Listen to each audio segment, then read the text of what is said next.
Bien. Salut à tous.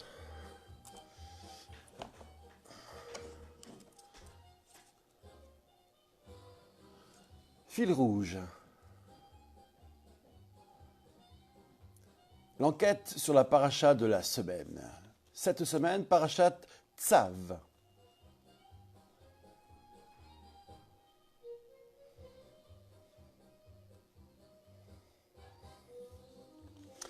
Et ça continue dans le Lévitique, encore et encore. C'est que le début, d'accord. C'est la deuxième section, parachat Tzav. Nous avons abordé ce Lévitique avec tout Israël qui est destinataire de la parole donnée à Moïse. Il était question d'une description générale de tous les sacrifices par leur famille. Et aujourd'hui, c'est laisser faire les pros, c'est l'affaire des professionnels. Ce sont les prêtres qui sont la cible. Moïse s'adresse à eux sur ordre, certes, et va développer quelques points de protocole et poser une réglementation un peu plus détaillée. Oh, tout ne sera pas dit, on a encore tout un livre pour ça. Nous n'en sommes qu'au début. Mais déjà, les choses se dessinent. L'ordre des familles des sacrifices, tel que c'est abordé cette fois-ci, pour la deuxième section, est différent. Pour Vaïkra, semaine dernière, nous avions l'Holocauste, l'offrande en farine, mincha, les compensatoires, c'est les sacrifices qui se partagent entre l'offrande, le prêtre et l'autel, shelamim, hatat expiatoire et hacham expiatoire, disons, renforcé. Aujourd'hui, l'ordre, disais-je, sera différent, mais surtout, on va redécouvrir, quoique déjà dans les bacs, déjà annoncé une distinction en deux niveaux. Il y aura les super saints, les sacrifices de grande importance, donc, dans l'ordre Ola, Mincha, Hatat, Hacham, holocauste, offrande, expiatoire, expiatoire renforcé. Et ensuite, on reviendra sur ceux qui sont appelés Kodesh ou Kadashim, c'est-à-dire les compensatoires, notamment individuels. Bon, ça c'est en fait un premier thème dans la paracha. Il y aura une deuxième partie, un deuxième thème, ce sera après la première pause musicale, qui a à voir avec la mise en service de ce tabernacle et de ceux qui vont l'animer, les prêtres. On parlera donc d'intronisation et vous verrez, c'est assez renversant, ça balance pas mal dans le tabernacle. Alors commençons par le commencement de cette section, je crois que c'est le chapitre 6 dans le Lévitique, donc on progresse gentiment mais sûrement. Dieu ordonne à Moïse de dire à Aaron et à ses fils, de leur ordonner à son tour ceci. D'abord, concernant le premier des sacrifices, Rola, holocauste, Rola qui monte entièrement brûlé, nous en avions découvert le principe la dernière fois, maintenant un peu plus de détails et qui concerne encore une fois les prêtres. La flamme, le feu, va devoir brûler tout le temps sur l'autel. Et l'Holocauste est même appelé à brûler longtemps. D'ailleurs, lorsque le jour se lève, on a pu observer que le brûlement s'était poursuivi toute la nuit parce que d'abord, avec un holocauste, nous l'avons vu, il y a plus de matière à consumer. Et puis surtout, il est brûlé en dernier avec le sacrifice perpétuel de fin de journée. Ça reviendra, ne vous inquiétez pas pour ces notions un peu nouvelles. Il y a néanmoins, s'agissant de l'Holocauste, deux prescriptions majeures. D'abord, une prescription sur la manipulation des cendres grasses, parce que toute cette chair qui brûle génère une cendre maculée de graisse. Alors pour les manipuler, on appellera ça Trumat Hadeshen, l'élévation de la cendre grasse. C'est un culte en soi, ce n'est pas juste accessoire. Le prêtre doit revêtir une tenue de lin, retirer donc le tas de cendre qui est là sur l'autel constitué, le déposer à côté. Puis il change de tenue, parce que forcément il s'est sali, donc il faut une autre tenue pour cela. Et au besoin, donc, ce tas de cendres, s'il est conséquent, il faudra le sortir en dehors du camp. Et pour l'époque de Jérusalem, il s'agira d'aller en dehors des murailles de Jérusalem, vers un endroit pur, c'est-à-dire qu'il n'est pas destiné aux déchets impurs. Simplement, ce tas de cendres n'aura plus aucune utilité. Mais ce geste-là est un symbole qu'il nous faudra à terme explorer. La deuxième prescription pour l'Holocauste, c'est ce feu de l'autel qui doit toujours brûler. Et le prêtre, chaque matin, doit alimenter le brasier, c'est-à-dire reconstituer le monticule de bois. C'est une très belle présentation. Et c'est là-dessus que seront brûlés les quartiers d'Holocauste et les graisses des compensatoires Donc le verset n'a fait que citer les deux extrémités, mais il y a au milieu les autres familles, bien sûr. Voilà pour le retour sur l'Holocauste. Retour maintenant sur les offrandes de farine, en hébreu mincha, pluriel menachot. Alors, comme indiqué, elles sont approchées sur l'autel, une poignée qui reprend donc entre les trois doigts, puis ensuite lissée avec le pouce et l'auriculaire. Donc cette poignée est un mélange de farine, d'huile et de quelques éléments d'encens en grains posés dessus. C'est donc prélevé et brûlé, c'est le souvenir de ce que cette offrande était passée par l'autel avant d'échoir aux prêtres. Le reste est donc mangé par ces prêtres. Mal, dit-on. C'est très significatif. Nous essaierons aussi de rendre compte, je ne sais pas quand, mais il le faudra, de ce symbole. Dans l'enceinte du tabernacle, ça veut dire dans sa cour, c'est un culte en soi. Le fait que Dieu donne de ses combustions, je cite entre guillemets, aux prêtres, n'est pas anodin, c'est pas juste un cadeau qui leur est fait. Il y aura d'autres formes de cadeaux, mais là c'est un élément du rituel du culte. Cette pâte, il est interdit de la laisser lever, ni de la cuire levée. C'est la forme des azim. Il est qualifié, ou cette offrande est qualifiée de super saint, kodesh kadashim, à l'instar de l'expiatoire simple ou renforcé. Et point qui nous touche, ou plutôt qui nous est familier, les nourritures qui se seraient imprégnées au contact de cette offrande deviendraient de facto saintes. La substance de l'offrande rentre dans le reste. Ce n'est pas sans rappeler nos questions de cache-route lorsque les saveurs d'aliments interdits ou bien de mets lactés par rapport à carné ou inversement pénètrent dans l'aliment permis. Il y a ensuite une mention de ménachot, d'offrandes de farine, mais qui sont spécifiques aux prêtres et qui ont à voir avec leur intronisation. Alors, il y a une offrande d'intronisation pour chaque prêtre et elle est quotidienne, la même, et à perpétuité pour le grand prêtre. Ce n'est plus une intronisation s'agissant du grand prêtre. On dira en hébreu minchat chinur, ou bien pour le grand prêtre minchat havitin. Il s'agira donc à chaque fois de jongler un peu entre ces deux registres. Les versets ne sont pas extrêmement limpides. J'ai évidemment convoqué, pour exprimer ces catégories, la tradition orale. En quoi consiste donc cette offrande spécifique aux prêtres? C'est un dixième de épha, offert moitié matin, moitié soir, épha de farine. La farine est saisie à l'eau bouillante, sous forme de pain, rendue sous forme de pain. Et elle est par contre brûlée entièrement sur l'autel. C'est un parfum d'agrément.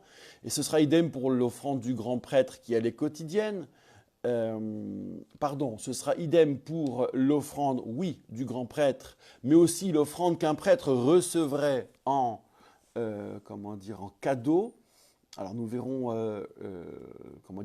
lorsqu'un prêtre veut offrir un cadeau sous forme d'offrande, voilà. Alors là aussi, c'est pas mangé, donc c'est un peu l'exception à la règle. J'en ai fini avec les offrandes. Maintenant, loi du hatat, complément sur l'expiatoire. Alors, là, le verset précise bien que c'est le même lieu d'abattage que l'Holocauste, puisqu'il est super saint, Kodesh Kadashim, c'est-à-dire sur le flanc nord de l'autel. Le Kohen, toujours un mâle, le prêtre, en charge de sacrifice, le mangera, c'est-à-dire mangera la partie qui lui est dévolue, et par extension les autres prêtres en service ce jour dans la cour, mais pas la catégorie en général. Et ce geste-là, un peu comme les offrandes de tout à l'heure, ça participe de l'expiation. Le verset est étonnamment explicite. S'il n'y avait pas cette possibilité pour le prêtre de manger sa part, l'expiation ne serait pas réalisée. Et même chose, un peu avec l'histoire des saveurs qui se communiquent, qui sont en somme contagieuses, tout aliment qui s'imprégnerait, reviendrait au prêtre, à manger dans le lieu des prêtres, c'est-à-dire ici le tabernacle, et à manger dans le temps qui est imparti. Nous verrons qu'il y a des limites de temps. Et ça va même assez loin. Un vêtement sacerdotal qui aurait reçu une projection de sang ne peut pas être sorti de l'enceinte de la cour de ce tabernacle sans être lavé. Idem pour les ustensiles en argile qui seraient imprégnés, alors vu que la substance des aliments sacrés devient interdite après le délai de consommation, nous verrons 1 jour, 2 jours, de ces aliments sacrés, nous n'avons pas d'autre choix que de briser l'ustensile d'argile. Alors ça fait partie de nos ustensiles qui, en matière de cachérisation, sont impossibles à cachériser, en tous les cas avec les techniques de l'ébouillantement. En revanche, l'ustensile en cuivre, c'est-à-dire en métaux, il suffira de le nettoyer, de l'ébouillanter, exactement comme nos pratiques de cache-route, de cachérisation. L'expiatoire intérieur, c'est une petite mention à part dans la gamme des expiatoires simples. On appelle cela Hatat Pelimit, l'expiatoire de l'intime, de l'intérieur. Et nous reviendrons bien sûr sur ce cas. C'est celui dont le sang est aspergé sur le rideau et qui est brûlé entièrement. Donc il dénote un peu. Il est dans la catégorie Hatat, mais on se comporte avec lui comme un holocauste. Laissons cela. Enfin, je poursuis ma petite marche de première partie. Loi du Hacham, l'expiatoire renforcé. Alors, même endroit d'abattage que l'Holocauste, toujours la référence. Le sang aspergé sur l'autel, nous avons vu. Brûler sur l'autel la queue, qu'il s'agisse de bélier ou mouton, la graisse sur les intestins, les rognons et leur graisse, et le lobe de foie étaient écartés. C'est mangé par les mâles des prêtres dans la cour, comme l'expiatoire.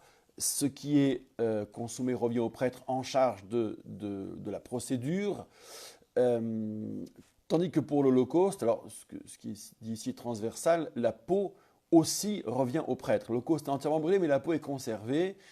Et en revanche, pour les compensatoires, nous le verrons, la peau revient aux offrands. Alors, enfin, la dernière famille qui n'avait pas été traitée, c'est les Shélamim, les compensatoires. J'y reviendrai après cette première pause musicale.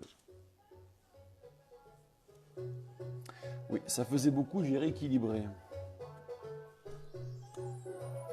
Bon, j'espère que vous arrivez peu à peu à vous familiariser avec les sacrifices. On peut, en posant les choses, dédramatiser, en y allant doucement. Il ne s'agit pas d'être noyé tout de suite. D'ailleurs, les versets, ils vont progressivement, ça tombe bien. Et je voudrais rendre grâce au commentaire d'Adni Stenzals qui est remarquable de vulgarisation et qui sait mettre à dose homéopathique les informations dont nous avons besoin pour y voir clair dans le fonctionnement de ce tabernacle. Alors bien sûr, il y a tout un pan de la Torah orale qui requiert une expertise, tout ce qui est Kadashim, et même pour une part Taharot, il faut connaître tout cela, toute la Mishnah un peu sur le bout des doigts, pour pouvoir cheminer là-dessus. Mais en attendant, il y a ce produit qui est remarquable, qui est disponible en ligne, en hébreu, en anglais et j'espère bientôt en français. Pour la plus grande joie du plus large public. Alors je profite de cette pause musicale fort sympathique et tout en rythme pour vous donner le thème de la conférence shabbatique à Bar Yochai, la 207e, sauf erreur de ma part, qui portera sur comment informer. Et oui, parce que je me suis posé la question, nous nous sommes posé la question, plusieurs, comment on fait pour d'un côté être scrupuleux sur ce qui nous enseignait quant aux lois de la Shonara, médisance, calomnie, éthique du langage donc, un système, en tout cas dans la forme avec laquelle il est véhiculé aujourd'hui, très contraignant. On ne pourrait pas dire grand-chose, y compris de ce qui se sait déjà, si je devais donner un aperçu de la contrainte. Or, l'information est un levier démocratique, l'information, dans une certaine mesure, est un droit des peuples. S'ils n'ont pas le pouvoir, il leur reste la méfiance. Informer bien, informer en disant les choses, c'est participer de la confiance entre le peuple et les corps constitués, entre le peuple et l'élite. Et on sait à quel point cette confiance est en crise aujourd'hui. Et ça concerne évidemment une crise vis-à-vis de la représentation médiatique ou de l'expression médiatique. Bref, comment on peut faire si on ne peut pas dire les choses? Comment on peut faire pour informer? Donc c'est un vrai dilemme. J'ajoute que je n'ai pas toujours observé une synthèse en ordre de marche. Il y a forcément un registre qui est sacrifié. Mais lequel? Nous essaierons de ne sacrifier aucun et de faire une proposition. Retour sur les compléments d'information à l'endroit des prêtres. Nous étions à la dernière famille qui n'avait pas été encore évoquée des sacrifices, les compensatoires. Alors, nous aurons des précisions sur en fait deux types de compensatoires. Il y en a plein. Il y en a des collectifs, il y en a des individuels. Le premier dont il sera question ici, et petit à petit nous construirons cette famille, c'est en hébreu le toda, disons pour faire simple, le sacrifice en cas de remerciement. Nous avons un remerciement à adresser. Alors, il est le plus souvent prescrit, en fait, dans des circonstances objectives. En quoi consiste ce Shélamim, plutôt ce Toda, qui se décline à l'intérieur de la famille des Shélamim? C'est un peu un jeu des 7 familles. Tiens, dans la famille des Shélamim, je voudrais le Toda. Dans la famille des compensatoires, je voudrais le sacrifice dit de reconnaissance. Alors, c'est d'abord un supplément de pain qu'il n'y avait pas avec les compensatoires. Donc il y a 2 volets dans cette démarche du Toda, du remerciement. Il y a le sacrifice bien sûr, mais il y a d'abord pain azim ou bien aussi sous forme de pitote, ça ressemble un peu à ça, mêlé d'huile ou bien badigeonné d'huile ou enduit d'huile, ou bien encore il y a une forme de pâte constituée par une farine saisie à l'eau bouillante. Autant de recettes. Il y a aussi du pain levé. C'est tout à fait exceptionnel, mais il n'est qu'approché. Il ne sera jamais brûlé sur l'autel. On l'avait évoqué en rapide la semaine dernière. Et il y a toujours ce fameux prélèvement pour chaque catégorie. Brûlé, des azimes bien sûr, brûlé pour Dieu, le reste est au prêtre. Et le pain, lui, il revient à l'offrand, après avoir été approché de l'autel sans y être brûlé. La chair, ce qui reste donc, sera mangé le jour, voire jusqu'au matin, mais ça n'ira pas au-delà.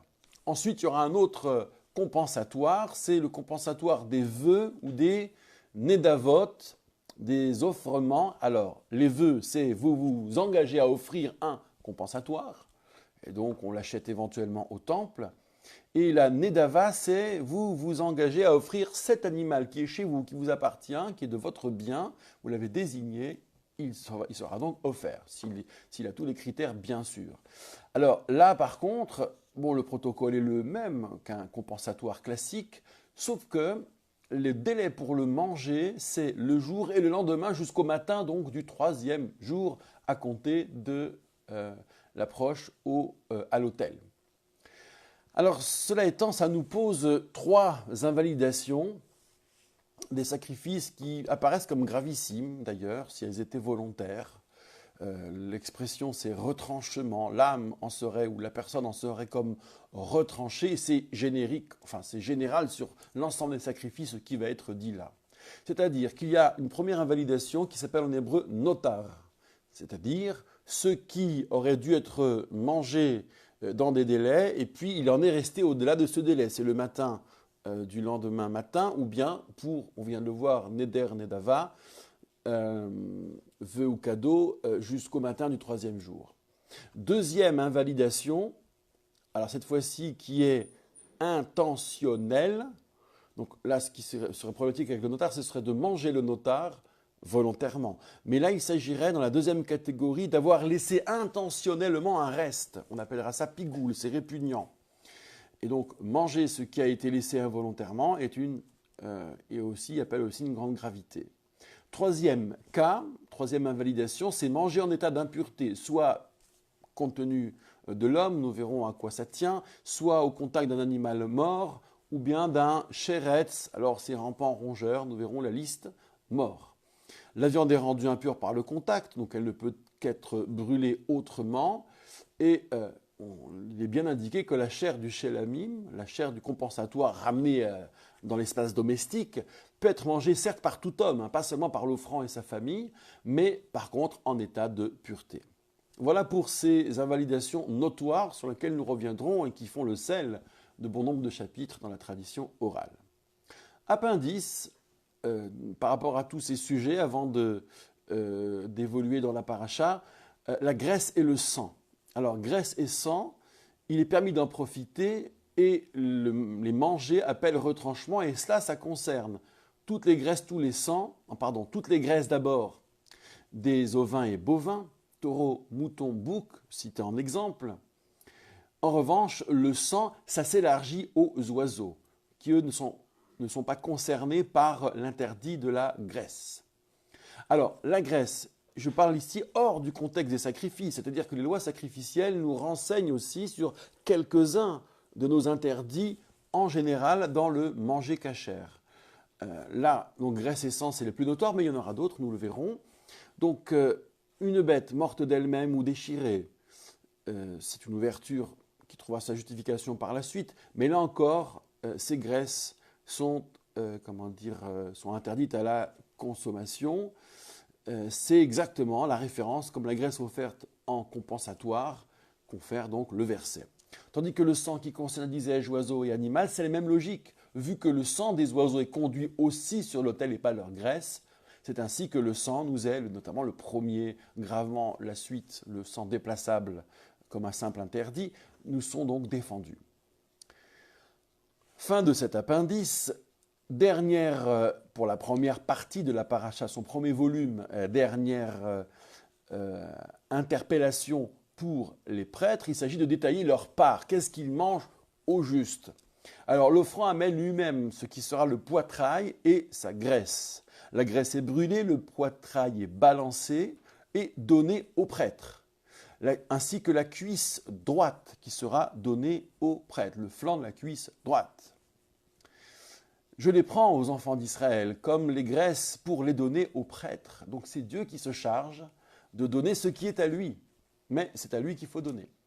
Conclusion de tout cela, et c'est ainsi que s'achève tout ce premier mouvement du livre de Lévitique qui, entre les Hébreux en général et les prêtres en spécifique, s'achève là, arrive jusqu'à ici. Tous ces sacrifices, holocaustes, offrandes, expiatoires, etc. renforcés, milouim, c'est-à-dire les sacrifices d'intronisation que l'on va découvrir maintenant, ainsi que les compensatoires, tout ça est ordonné au mont Sinaï. Alors on ne voit pas très bien à quel moment. Est-ce la tente d'assignation lorsqu'il a été dressé face au Sinaï?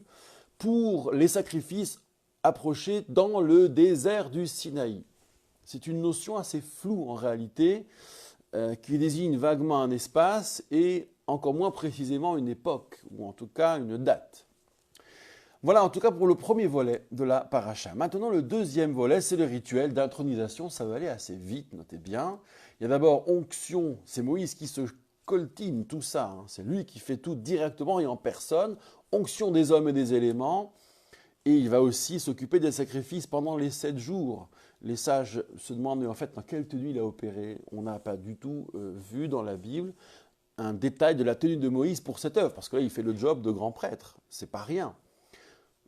La tradition orale supposera qu'il aura pour cela une tunique blanche, simple et en lin.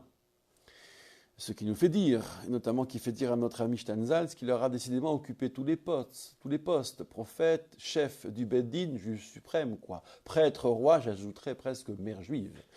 Tellement parfois il en a marre et il a l'impression qu'il faut donner à téter à ce peuple. Mais ça, nous verrons, c'est dans le livre des Nombres. La fonction de prêtre, en tous les cas, se détache de Moïse et va glisser sur Aaron et ses fils. Il sera interdit à cette fonction ensuite, Moïse, statutairement. Les instructions d'abord de Dieu à Moïse, prends Aaron et ses fils, tu prends leurs vêtements, tu prends l'huile d'onction, tu prends un taureau pour expiatoire, 2 béliers, nous verrons comment ça se décline, et un panier d'azim. Tu réunis ensuite toute l'assemblée. Donc les gens seront là, le peuple sera là, spectateur, là à l'entrée de la tente d'assignation, ce qui fait que le prêtre se trouve au croisement des mandats. Il est représentant du peuple, il est issu du peuple, il s'en détache, et il est intronisé par la volonté divine. Il est donc le représentant de cette mise en œuvre de l'ordre divin. Moïse s'exécute, s'adresse à l'assemblée. Ce que je vais faire, c'est Dieu qui m'a demandé de le faire. Il faut toujours justifier cela. Moïse approche donc Aaron et ses fils. Il les lave, c'est-à-dire il leur demande de se tremper dans l'eau. Il habille Aaron de la tunique, de l'écharpe, de l'éphod, du pectoral, de la tiare, du diadème. Nous avons vu tout cela à la fin du livre de l'Exode. L'onction du Mishkan, du tabernacle, de tout ce qu'il contient, c'est fait là aussi 7 fois. Tout ça est recommencé tous les jours. Ça consacre le tout. La tête d'Aaron reçoit l'huile, il est consacré. Et les fils sont habillés et tout le monde est prêt. Premier taureau, expiatoire. Imposition des mains d'Aaron et ses fils. C'est Moïse qui abat lui-même, qui récolte le sang lui-même, qui avec son doigt va asperger les coins de l'autel, ce qui va consacrer l'autel, le purifier, dit-on, c'est-à-dire en fait l'inaugurer, le surplus est vidé à la base, c'est un peu classique maintenant. L'autel est donc ainsi consacré, tout comme les prêtres, ça se passe en même temps, avec le même geste, avec la même substance, les graisses, etc., vous connaissez maintenant, sont brûlés sur l'autel et tout le reste est brûlé en dehors. Ensuite vient le bélier numéro 1 en holocauste. Imposition des mains, abattage, sang sur l'autel, dépeçage, tête, morceau, graisse du dessus des intestins, plus les pattes, plus les intestins et les pattes qui sont lavées. Tout cela sera brûlé à l'autel. Le deuxième bélier est appelé El Hamiluim, c'est-à-dire le bélier d'intronisation. Lui, il est tout à fait exceptionnel. Imposition des mains, néanmoins le rituel nous est familier.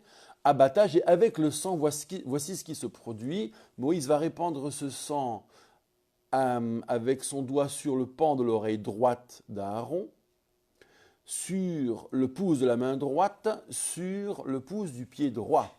Et il reconduira avec ses fils, tout le reste sera mis tout autour de l'autel. La graisse, la queue, etc., puis la cuisse droite, autel.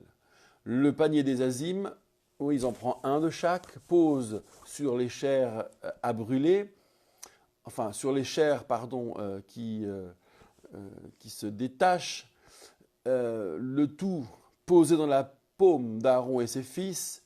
Moïse les balance, alors soit Aaron et ses fils, soit leurs mains avec ce que cela contient, puis ensuite les contenus donc de ses mains sont brûlés sur l'autel. Et Moïse prend pour lui le poitrail, puisqu'il fait office de grand prêtre à ce moment-là. Il prend l'huile et le sang qui sont mis sur l'autel, et avec ce curieux mélange, il asperge Aaron et ses fils. On ne fait pas ça tous les jours, enfin, on fait ça tous les jours pendant 7 jours, mais c'est assez exceptionnel comme rituel. Moïse dira à Aaron et ses fils de cuire et manger la chair reçue ainsi que le pain du panier. Le reste est à brûler. Il s'agira de ne pas sortir pendant 7 jours. Et le même rituel donc se répète. Ça appelle donc une suite. Et après tout cela, le 8e jour, que se passe-t-il? Eh bien, c'est sur ce fameux, terrible 8e jour, cosmique s'il en est, que s'ouvre la paracha de la semaine prochaine. Juste après cette pause musicale, nous allons maintenant tirer notre fil rouge.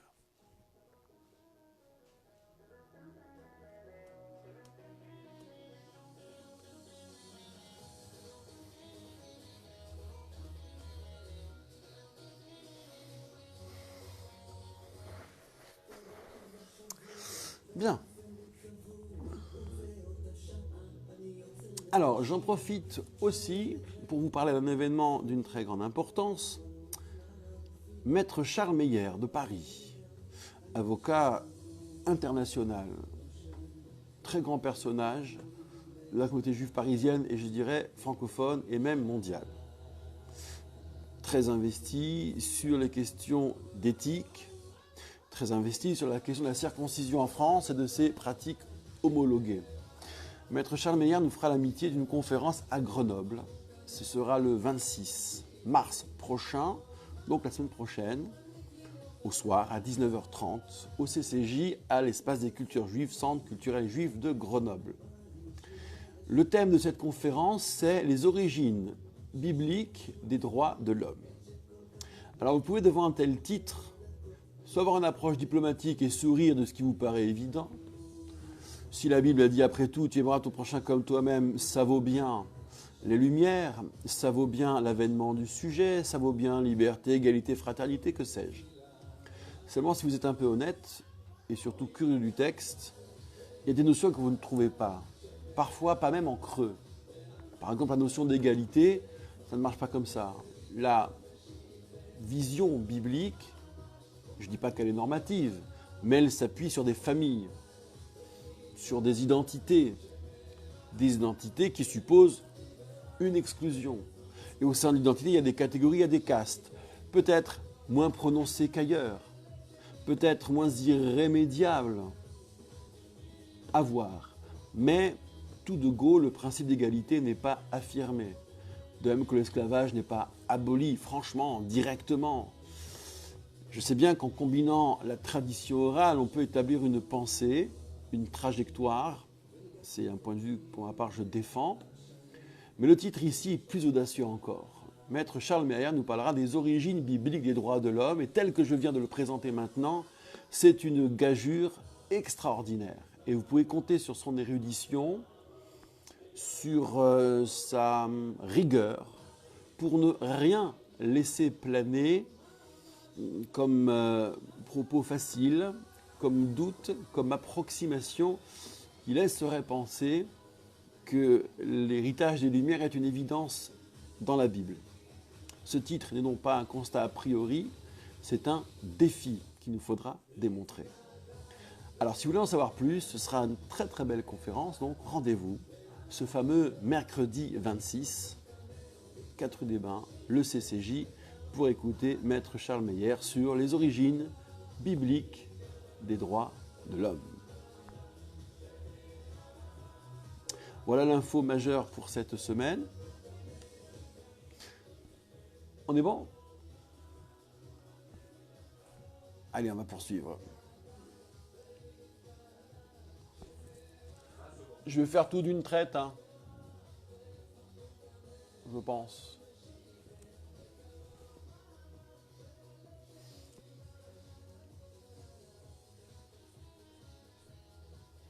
Bon, sinon j'espère que tout le monde a passé de bonnes fêtes de Pourim. Retour sur l'émission Fil Rouge, dans l'émission Fil Rouge sur Radio Kol Shalom 100 FM, la radio de la communauté juive. Disponible ensuite cette émission en podcast ou sur les réseaux sociaux. Nous avons peigné toute la paracha un peu ardue, un peu technique, mais en même temps nous l'avons dédramatisée, en tout cas je l'espère. Voyons maintenant comment s'organise, comment se tisse ce fil, ce fameux fil rouge que nous essayons d'établir, quelle tension entre le début et la fin, car il y en a une, et quel point de bascule. Nous avons commencé la paracha avec un ordre, un commandement ciblé. Toi, Moïse, ordonne à Aaron et à ses fils. Nous avions vu que le champ est restreint, c'est-à-dire ce n'est pas tous les Hébreux cette fois-ci, et on revient sur les mêmes familles de sacrifices avec quelques compléments ou quelques catégories supplémentaires. La cible, c'est les prêtres. Et puis à la fin, c'est l'apparition d'un narratif. On revient dans le style narratif. On ne l'avait plus vu depuis l'Exode en fait. On revient sur le style de la fin de l'Exode. Alors c'est vrai, il y a les premiers mots du Lévitique. Et Vaïkra el Moshe, et il appela Moïse. Et il se doit lui parler 2 points. Le il appela est un élément de narration. Pour le reste, c'est que du discursif, ou plutôt du commandement aligné. Là, on revient à un narratif, c'est Moïse qui agit. Alors, reprenons ce début, cette fin. Au début, il se passe quoi au juste dans la partie théorique? On dira que la partie de la fin est la praxis. Eh bien, pour représenter ces débuts et fins, il suffit de vous figurer l'étoile de David. On va reprendre ce Magen David, l'étoile de David dont on ne sait pas très bien l'origine. La trace la plus ancienne de notoriété, c'est la communauté juive de Prague. Bon, mais ces 2 triangles inversés et superposés, et constituant ainsi donc 6 branches, ne cessent pas d'intriguer. Alors reprenons la figure, un triangle base en haut, sommet en bas, et un triangle base en bas, sommet en haut. Le début de la paracha, c'est le triangle base en haut, sommet en bas.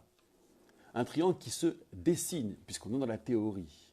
Après les fils d'Israël, après qu'ils aient eux entendu ce qu'ils avaient besoin de savoir, c'est-à-dire pas grand-chose que les généralités, maintenant on rentre dans Aaron et ses fils et se dessine donc l'utilité des prêtres. Et se dessine aussi le rapport de ces prêtres avec les enfants d'Israël. On voit que Dieu, en somme, s'interpose. C'est-à-dire qu'on donne officiellement à Dieu et que Dieu décide de redonner, et qu'ainsi on a le sentiment que ça voyage via Dieu ou via son moment, entre guillemets. Mais même le don est approché de l'autel. C'est l'autel qui représente cette transition ou ce passage. La mendication du prêtre, autre observation. Quand le prêtre mange, nous l'avons vu, ça fait partie intégrante de la ravoda, ça fait partie du culte. Comme si servir Dieu, c'était aussi nourrir ses agents dans cette enceinte-là. Donc ce rapport qui va relier étroitement le prêtre et l'offrande, c'est pas juste donner à manger au prêtre, c'est voir son sacrifice validé. C'est pas juste donner à Dieu, c'est constater que Dieu redonne au prêtre. Alors cette façon d'agencer les choses, de les présenter, de les décrire, eh bien c'est ce moment où Dieu dessine le triangle, où il fait dessiner à Moïse ce triangle, une triangulation qui s'impose au peuple. Voilà donc pour la première figure, triangle base en haut avec sommet en bas, puisque c'est Dieu qui dessine, qui délivre et qui impose ce triangle qui descend vers nous. Et puis à la fin, eh bien c'est l'inverse qui se passe, c'est-à-dire c'est Moïse qui installe dans la pratique, dans la praxis, le triangle. C'est toujours le même triangle. Les trois angles, c'est les mêmes protagonistes, Dieu, le peuple, les prêtres. Mais la base est en bas, le sommet est en haut. Comment ça se passe? Moïse convoque la foule, agira avec l'autel et combinera tout cela avec les prêtres. La foule sera témoin de tout cela. Et Moïse, lui, il est prêtre de 7 jours pour finalement disparaître. Alors ça, c'est un point très important. C'est que dans ce triangle, Moïse n'apparaît plus. Il va se fondre dans le peuple, récupérer ses prérogatives ou se fondre dans ses prérogatives anciennes de prophète, de chef du Beth Din, de ce que vous voulez, de mère juive, mais il deviendra statutairement impropre et à jamais en tant que prêtre. Ça n'est plus lui. Ce triangle, s'il s'impose, il s'impose à lui aussi. Alors c'est vrai qu'il aurait pu paraître un peu cumulard, mais ce n'est pas une logique de non-cumul qui va prévaloir ici. Il me semble qu'il y a beaucoup plus que cela. La tension entre ce triangle descendant et ce triangle ascendant, celui de la réalisation, c'est qu'on peut se demander, Moïse qui est mis dans la boucle pour en être ressorti, on fait de lui un grand prêtre pour ensuite lui faire savoir, et le triangle lui impose qu'il n'est plus de cela, il y a une manière très ostentatoire de le disqualifier. Et ce que j'aimerais savoir dans notre paracha, c'est à quel moment on comprend que cette disqualification fait sens, qu'elle est peut-être même nécessaire. Et en plus à la vue de tous. Alors voici comment nous pouvons tirer notre cohérence, notre fil rouge. Moïse, au fond, c'est quoi? C'est celui qui est l'artisan de la sortie d'Égypte, l'artisan sur mandat. C'est la figure dont on ne doit plus rien savoir après. Qu'il disparaisse la fonction là, de la triangulation prêtre, peuple, Dieu, est à peine surprenant, ce n'est que la première fois. Il disparaît bien de nos récits de la sortie d'Égypte le soir de Pessah dans la Haggadah, point de Moïse. Sa tombe est bien laissée secrète. Il est privé de terre promise, d'ailleurs. Si ce n'est pas une disqualification, qu'est-ce que c'est? Mais pourquoi tout cela? Peut-être bien parce qu'il est l'homme de l'histoire. Et que l'histoire, elle n'a pas sa place dans l'enceinte du temple. Vous observerez que dans le temple, aucun des cultes, ni grand ni petit, ne relève du souvenir. Et surtout, ce qui est très ancré dans le temple, ce qui n'en sort pas. Il n'y a aucun souvenir de sortie d'Égypte ou de quoi que ce soit. C'est un dispositif qui nous tombe là tout cuit, en valeur absolue, qui n'a d'origine dans rien, en tout cas officiellement dans le texte, et tout est spontané, taillé par Dieu, c'est son organisation. Et c'est, disais-je, à ce titre que Moïse doit disparaître. Parce que l'histoire, elle n'est pas sur le même champ. L'histoire donne des causes aux choses. L'histoire, surtout comme les hommes la racontent, relativise. On ne peut pas sanctuariser l'histoire. Il y a toujours des manières de raconter dans l'intersubjectivité. Alors, il existe une démarche scientifique de l'histoire, c'est vrai, mais qui est d'une très très grande complexité. Très très grande complexité. Le roman national est un produit, un objet curieux par nature. L'histoire se raconte à la manière de celui qui la raconte et s'entend à la manière de celui qui entend. Dans l'intersubjectivité, tous ces récits se déposent comme un millefeuille, les uns sur les autres. Et cet ensemble-là, ce millefeuille, ça s'appelle la mémoire. Et Moïse, il est de cet ordre-là. Il est l'homme de cette démarche-là, de cette multitude de récits-là. Et ça n'a pas sa place dans le temple, mais comment ça s'organise? Je vais préciser. En fait, le sacré existe chez les gens dans la sphère domestique. Il y a des commandements qui ont cours, qui sont, c'est vrai, corrélés, eux, à l'histoire, pour certains. Il y a même des incursions de la vie du temple à l'intérieur. Pardon, en fait, tout se passe comme si la matrice initiale, c'est la sphère du peuple, disons la sphère domestique, où il y a du sacré en même temps de la relativité, comme dans la Genèse, où quand Dieu crée la lumière, cette lumière, elle est mêlée dans les ténèbres, dans le Rocher. Et dans un deuxième temps, Dieu sépare la lumière des ténèbres. Comme ici, faire un temple, le placer en dehors des contingences domestiques, c'est en réalité en soustraire une certaine composante pour la rendre exclusive ailleurs. Et c'est Dieu qui choisit tout ça. D'où, dans notre paracha, le flou de la conclusion du premier mouvement. Voici, s'agissant de toutes ces familles de sacrifices, ce qui a été dit au mont Sinaï pour les sacrifices du désert du Sinaï. Flou dans le temps, avec un espace qui est d'abord frappant par son sacré, par son incommensurable importance symbolique plus qu'historique, parce que c'est à ce niveau-là que se place le temple. Alors, pour bien illustrer mon propos, il faut que je vous rappelle ce débat entre deux inconciliables que sont Maïmonide d'un côté et Nachmanide de l'autre, s'agissant du temple. Maïmonide dira du temple que c'est en fait une thérapeutique de masse pour s'arracher de l'idolâtrie et se tourner vers le Dieu unique. Donc on reprend les codes et puis voilà. Et les Nachmanidiens, si j'ose dire, protesteront en disant « mais ça ne va pas la tête.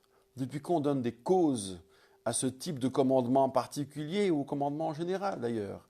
Donner une cause à la volonté divine, à la démarche divine, c'est soumettre Dieu à une causalité.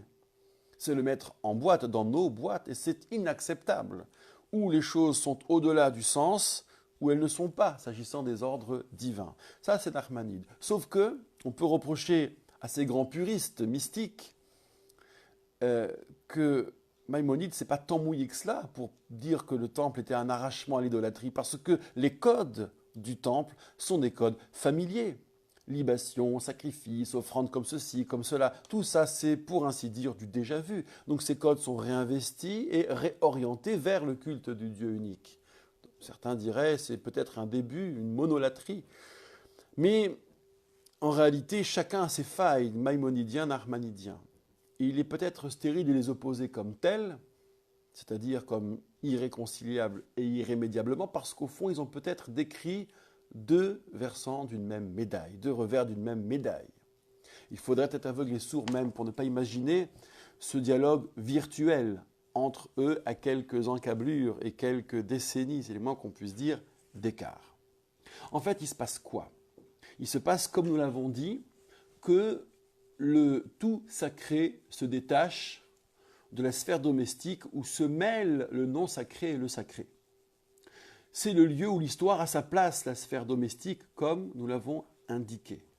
C'est un lieu pour ça. Mais il fallait en extraire un autre endroit, un autre lieu exceptionnel, tout en absolu, qui n'est pas le lieu du narratif, qui n'est pas le lieu du récit, comme si il fallait que chez l'idolâtre, la tentation de fabriquer de l'absolu le quitte.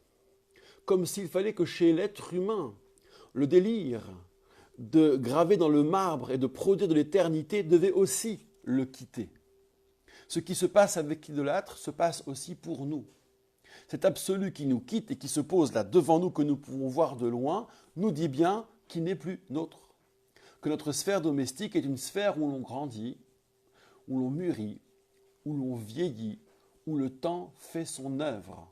C'est la dimension du temps qui nous domine, car c'est le temps qui court, qui nous rend sérieux, qui nous fait rêver d'abord quand il est devant nous, qui nous rend très sages, peut-être trop sages, quand il est derrière nous.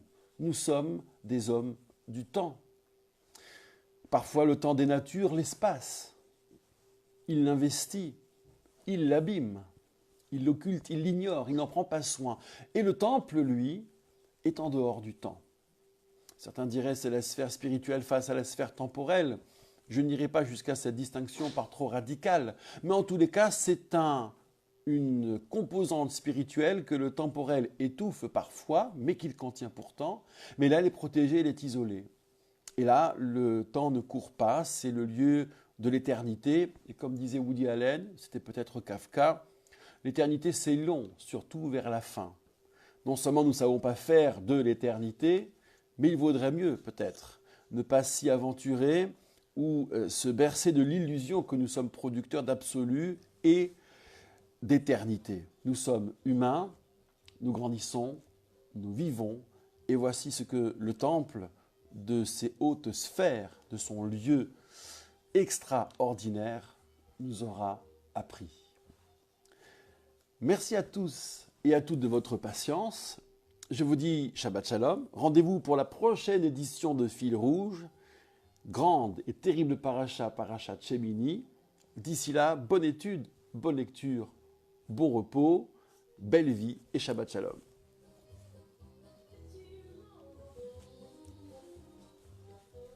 Et voilà, midi moins 5 secondes. Bon.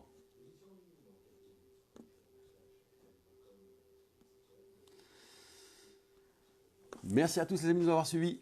Portez-vous bien. À très bientôt.